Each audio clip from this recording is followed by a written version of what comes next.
讲到这国民法官制度就路拄则满一年，阁有真侪问题爱检讨。有民团的质疑讲有愈判愈重的趋势，国民法官案件嘛有真少。去年刑案就上无30万件，国民法官敢若收到100多件。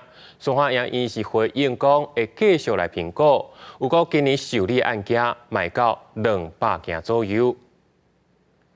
节省几个份的人长期遭受家暴，提到泰先生被判刑7年2个月，新北要这10个人有4高失调症，涉嫌向哑铃将老爸杀害，判刑12年。这2个案件拢有国民法官参加审判。司法院就新制施行1周年，才多做专案报告，即马国民团对国民法官制度提出质疑。我们1年的刑案可能有30万件你开设一个新的制度，你玩不到20件，你根本就是糊弄百姓嘛。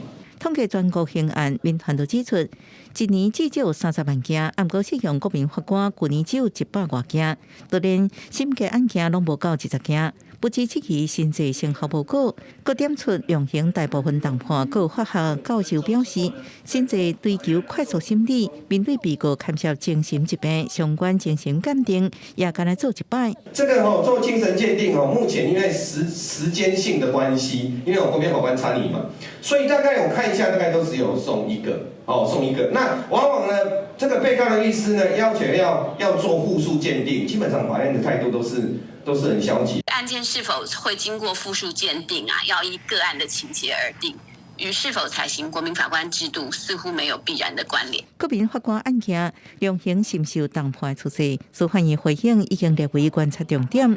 对新制头1年受害总数有落差，也强调可能甲检方伫制度上路进程已经一波起诉调解原因有关系。有过今年受害量差不多已经达到200件。记者综合报道。